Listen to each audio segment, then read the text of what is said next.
We are back with our preview show for every team of the AFL season. Das is with me. We are previewing the Carlton Blues right now, where I reckon we're going to disagree a bit, but it's your team. Das, how are you, mate?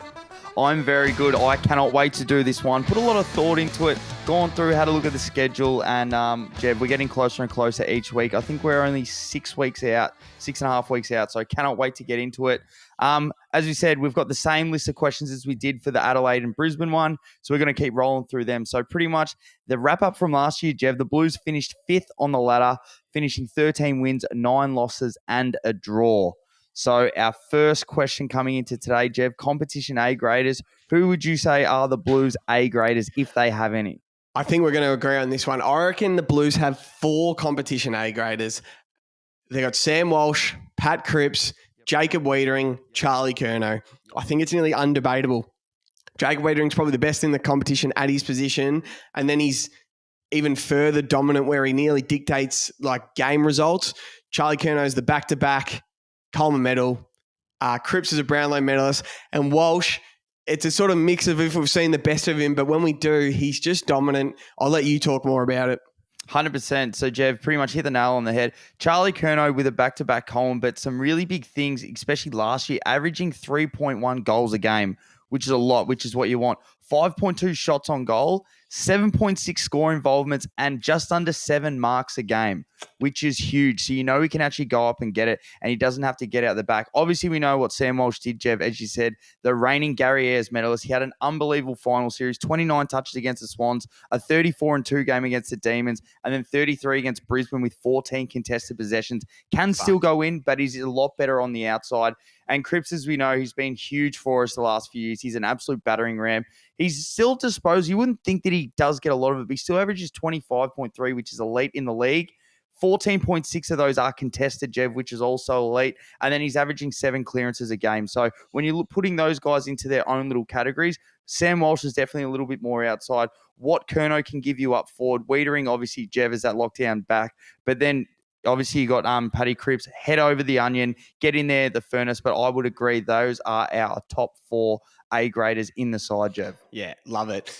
This one, I'm excited to hear your answer. Position A graders. So not necessarily competition A graders, but people that are A grade at their position, go. I've only really got one because I feel we've got a lot more role players. Look, this guy definitely wasn't last year or it hasn't been really close to it, but I'm putting this into the category can get back to a position A grade because I guarantee if he was on the market, he would get paid as an A grade, and that's Harry Mackay, Jev. He hasn't been there the last few years, but how many other big key forwards are there? He's a Coleman medalist. He does have all the tools. If he can bloody kick straight, he would go up there and you would talk about him as a competition A grader. Has been previously, has to be if he's a Coleman medalist. Wasn't the last 2 years, but he's our only really other real one that I would put there that you could say has the potential to be. I think he has been in that category, and I hope he gets back there this year. There's a lot of guys on the fringe, Jev, but yeah, that's pretty much who I would talk about as a position A grader. What about you? That's funny. I wrote, this is where we might disagree, Das, and I said, I'm going to say none. I don't think you have many position A graders. But you sort of agreed. You said Harry Mackay. Yeah, I'd be 50-50 on that. Sort of 50-50 on Adam Sard, on Adam Chera, like all those guys, really good players. I agree. But whether you think they're position A graders, like who do we have as position? We sort of had Isaac Rankin as position A grader, like an A grade forward pocket for the Adelaide Crows. So that's what we're sort of talking about here. Yeah, I didn't think you'd go that. You'd sort of go agree with me there. I thought you might name 3-4 guys, but this is where I want to hear from you. Notable role players. Well, this is where the list gets long, and I feel some of these sides are, but some big ones. I got Sam Doherty, Nick Newman, and George Hewitt. So playing different ends of the ground. Nick Newman if there was a B grade All Australian side last year, he would have been extremely close. What Doherty can do from half back and then go up onto the wing when he has to and influences games. He's an unbelievable kick. He's another one of those guys, Jeff. There's about 5 or 6 of them. Those defenders that can come up the ground and kick a goal from 50. He's one of those guys. And George Hewitt has to lock down. Obviously, he was at the Swans, Jeff, but just gets in there and he doesn't do the sexy stuff. He gets in there and does the team thing. So those 3 are massive team players for us. And they're some of my favourites to watch in the side. What about you? Yeah, this is where like my biggest compliment comes is the team Carlton are building this year, or they're going to roll out this year, I reckon is the closest to the Richmond Dynasty team, where they had Dusty, Cochin, Rewalt, Rance as their 4 A-graders. Pillars. And then it was just role players after that, wasn't it? I think Carlton are doing the exact same. The 4 competition A-graders we're talking about. And then it's Newman. It's Doherty off the half back line. It's Cottrell as a forward, sort of like Kane Lambert. It's Jesse Motlop doing like Dan Rioli and Jack Higgins and stuff role. It's Tom Lynch, Ben Mackay, Harry Mackay. It's just, there's guys everywhere. There's Adam Chera, Adam Sard, like your Basher Hooley, like off the half back line. Williams. Doherty, Zach Williams coming back. Nick Newman, I absolutely love. Like, this is where it's like, you put 18 role players on the field and then the 4 A-graders, and everyone just has to try to achieve the goal of winning a premiership. And I think they're built exactly like Richmond were. That's what I think. And I think you sort of thinking the same. We don't actually overrate many of your players. You think, they're there to do a role and they need to do it for you guys to win the flag this year or play in prelims. 100%. We got to the back end of last year and like going to watch the Blues, I'm like, I love the team that we've got. Like, they're just guys that are going to get out. Like Blake Acres plays a really good team role as well.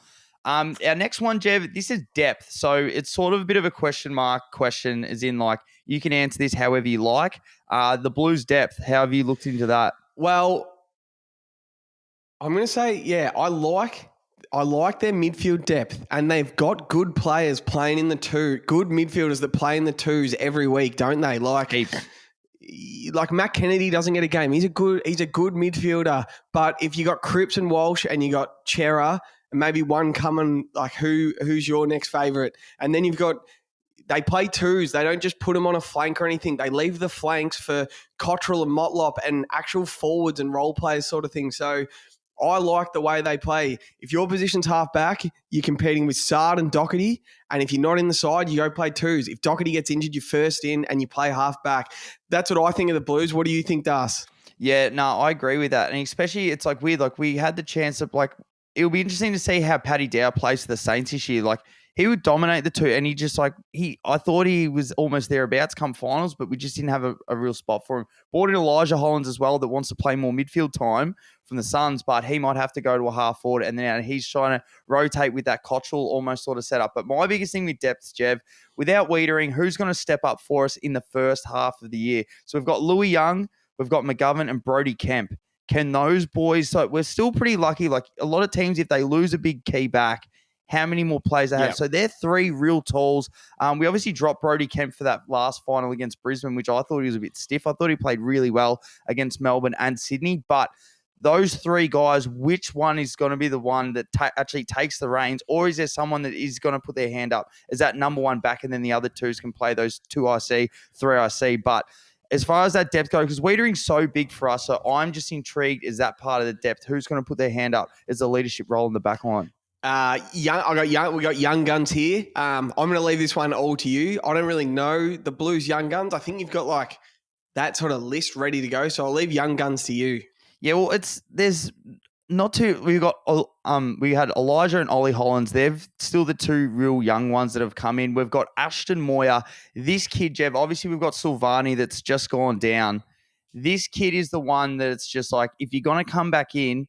This kid has all the tools. He can kick from 50, both sides of his body. His highlights almost looks like a young string bean Buddy Franklin. Like that's what he looks like. He looks really lean, really sharp. He's probably the only one of our younger draft picks, I think, that potentially will come into the side. But as far as our team's going, we've got a pretty medium, like primed list. Team, I don't think too many young guys are really going to come through, Jev. So, apart from those 2, I think our list is pretty much going to stay the same. Let's try and get a few more games into those mid-season guys, and I think we're just going to roll through as we are, to be honest. Yep. On the next one, Jev, we got a dark horse All-Australian. Now, this can be someone that's maybe been that's had a few years off, or if you really left the field, who's someone that you like the look of? Is it if the Blues are top, like when Geelong and Hawthorn and stuff are dominant, if the Blues are going to sit in the top 4 all year, sit between first, second and third, not too worry about their top 4, is Adam Chera going to take that leap where he's in a dominant side, he becomes an All-Australian? But apart from that, I just like your 4 A graders to make All-Australian. And then it's sort of like, I don't think the other guys will care that much. I can't see a real dark horse. What about you? My only dark horse is Jesse Motlop. Now, this is a bit of a dark horse. There was so many times where he was consistently getting games in the side when I don't think he was meant to be.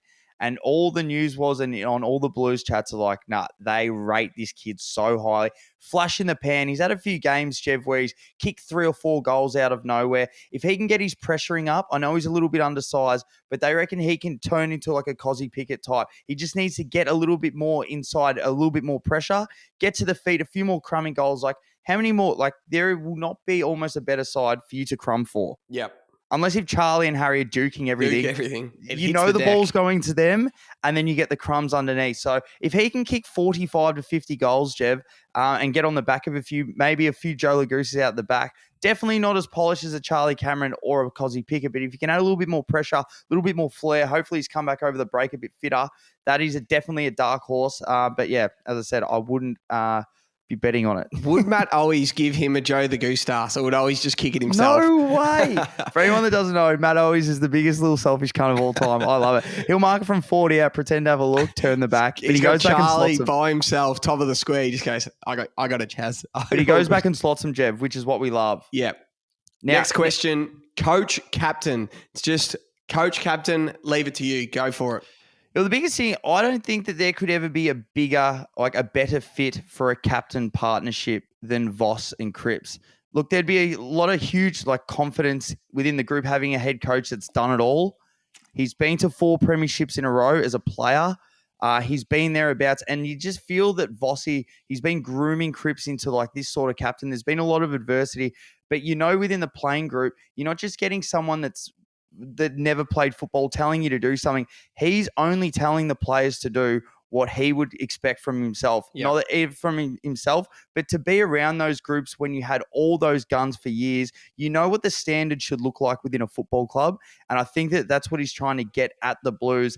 And I think the way that, especially with last year with that adversity and everyone was calling for his head, the boys rallied round. And I just think that those two as sort of a brute inside tough midfielder, I just think that together, they're working together really well, and they're almost trying to get a bit of that Brisbane blueprint. A few flashy guys on the outside, but real tough in at the ball, and I think it's starting to come out in the footy.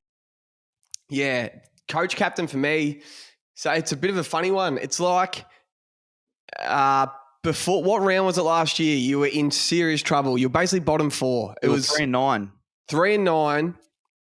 Right as we met Pat Cripps, but it just felt like Vossi was... he was too controlling. He wanted to have his say in everything, and he was getting frustrated at every little facet of the game.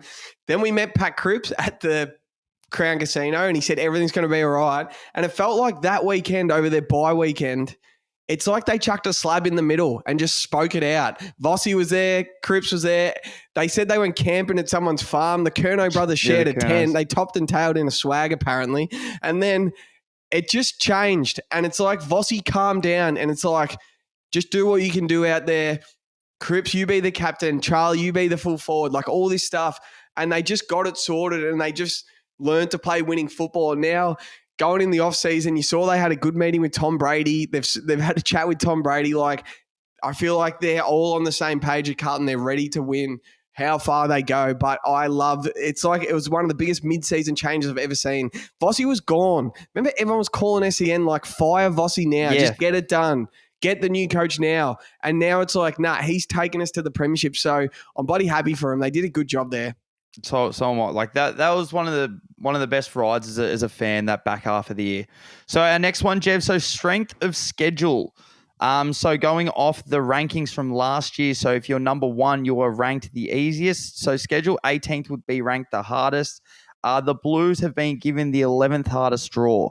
So not too bad, because usually most of those top 4 sides, they want you to get within that. But we know that they want the Blues to be playing finals. So I feel that there's a bit of conspiracy around that.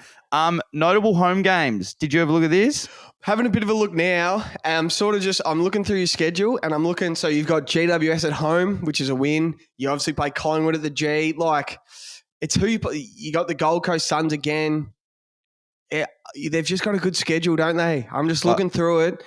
What have you got written down for notable home games? Because I just see a good schedule. Well, the biggest thing is, that we get to play like the big teams. We all verse them at the G. So it's Yep. pretty much a home game. So I don't really ride there. So the ones I look for is a big away team. So we get to verse the Crows at home, Yeah. the Giants at home. Obviously, we verse them away one more time as well. But then the Suns at home. So the Suns have always usually given us trouble up there. Obviously, we only just got away at the end of last year after being 6 goals down. So having those 3 at home, I think, is massive. And then just some of the away games, Jev. Yeah, so obviously you start round 0 at the Gabba. That's going to be bloody tough. Which is tough. Like if we lose that, it might I'm coming in you might just take the loss there. It'd be a good one to win. You got the Swans at the SCG, which obviously I'll think we're going to win. You'll think you're going to win. That'll be a good game. You got GWS in Sydney as well, and then it's just Port Adelaide away. And apart from that, your away schedule's pretty nice as well. Obviously, a lot of Melbourne teams in there, so you just play them in Melbourne. 100%. That's pretty much what I had as well. Brisbane round 1, Sydney against you guys always be tough. Port, you never know. We've never won in Adelaide, so had to put that one down. And obviously GWS away. If we can split those 2 games against the Giants, I'd be pretty happy. What would you have the floor of wins? So what would be the bottom pass mark, or not even the pass mark? What do you reckon the Blues, the floor is of achieving this season for 2024? Well, you got to say like 12, 13 win side, especially with this schedule. Like, I'm just going to quickly go through it. Like, you got North twice. You'll beat Richmond at the G. You always beat Freo. Who else? Like Gold Coast at home, you'll win. You'll beat Essendon. You'll beat Richmond again. I can see 10 to 12 wins straight away on your schedule. I'm sure you agree. What do you have your floor of wins at? Yeah, I think the floor would be, especially with a more improved side, you would think that we're not going to lose 7 out of the next 8 like we did and went on that stretch. So I think the floor, the absolute bottom, is to be finishing about where we did last year. So 13 and 10. Obviously taking out that draw. But so around the 13 mark, just scraping in the 8. I think that is the floor for the Blue. I think that there is, we have to be making finals, and that would be the absolute bottom. Yeah, and then the ceiling of wins. What have you got the ceiling of wins? Well, what can you see them if the Blues have their best season and just everything goes right, Wiedering comes back round 4, no more injuries, where do you see your ceiling? Yeah, the ceiling has to be the very top. The possibility of finishing on top with 18, 19 wins. That would be, I think 18 and 5 would be yeah. I don't see any teams not losing more than 5 games. You get other teams away. It's too good.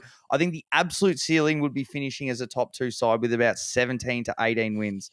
That's what I feel. What about you? I'll go a little less. I don't think they're in that echelon of Brisbane, Collingwood just yet until they prove it. I said Brisbane have a ceiling of 20 wins looking at their schedule. I'll go more like your 15, 16, 17 for the Blues. If they win 17, they'll be bloody wrap. That's top 4. And then 15 will still be fighting for top 4. I can see you anywhere in that. You still have to play Collingwood twice on the G. It's so hard to win that. As I said, you got to go to GWS. You got the Cats twice. Who knows what the Cats are going to be this year? It's still some tough games. Brisbane round 1 at the Gabba. It's hard to start the year 0-1. So, but it's going to be a good side. Anywhere from 12 to 16 wins. I can't see any less than that, Das. Yeah, that's where I pretty much bunched it into. But yeah, as a ceiling, that would have to be it if they have finished top. There's always a team that jumps. But where do you feel the line is at? So eventually I've made sure I'm not even checking until we finish all of the teams. Where do you feel the line is at for the over-under of wins? I'm going to go 15 and a half. I reckon it's going to be 15 and a half wins. It just seems like the perfect line. That's perfect 3rd, 4th, 5th, 6th sort of team, 15 to 16 win side. What about you? Yeah, I did 15 and a half as well. So I just, judging off the floor and see that just was smack bang in the middle. 13, it's an extra, if we're going over, it's an extra 3 wins from last year, but you don't lose the other ones. Being a bias, I'm going to have to take the ceiling on it. I'll have to go the over. I'll go 16 wins. Let's go. I'm going to look into it a bit more before. If betting 16 wins is bloody hard. It's a lot. Hot take. So I want to see your full bias. What is a hot take for the Blues going into the season? Because mine is spicy as well. Yeah, it's It's bringing back the big bags, Jev. Yeah. I'm looking at a few of the teams down the bottom, West Coast coming over. I'm having a look at North Melbourne's back line, looks real shaky. Midfield heavy, top heavy, but down back, Easter weekend, Jev, Easter Friday. I'm seeing Charlie kicking a bag of 13 plus at some stage this year. Like, bring back the big homage to Buddy, and there will be a stage where Anthony Hudson will be calling that game as well. I can see it, Jev, just 13, Charlie Curnow, 13, but bring back the big bags. I can see this guy absolutely running rampant over almost every other team. There's only one or two defenders that can really go with him athletically, and if we're versing a shit tide, we're running all over the top. Kick 2 bags of 10 against West Coast. What's ease. Another 3? Also, flag is tea. These things are available. This is the year, Jev. But that is my big take. I just think Charlie's going to get on to bring back, I think, a lot more key forwards this year. There is going to be some monster bags, and Charlie's going to be on the end of one of them. And I can't wait to see it. What about you? You're not going to like this, Stars. There's going to be a seriously good team miss the finals this year. No. There's going to be one good team miss the finals. And I'm scared the Blues are going to be that one team that just like – they finished 9th on like 12 wins. They finished 9th. And the only reason why is I reckon your 4 A-graders are a tiny bit injury prone. So Wiedering's starting the year with a calf. Curnow's got an ACL history. I think he's fit now. But like Pat Cripps plays with broken ribs. Sam Walsh has a bad back. You miss, if all 4 of them happen to get injured, I could see Carlton being also, as much as we think they're playing in a prelim, I can see them being the biggest disappointment of the year and like it just not clicking when it was supposed to. And then they just have that year and then they miss the finals to us. That would be extremely disappointing, but touch wood, your take on injuries doesn't come to fruition and we have a happy, healthy season. We never pray for injuries. I'm just worried. There's going to be a really good team miss the 8 this year. I don't know who it's going to be yet. I can't wait. Literally can't wait. That was a good little preview. So that's the Blues. Up next, we are going to be doing Collingwood and then keep going down the list in alphabetical order. That was good, Jev. Let's go, Dar. See you later. Let's go.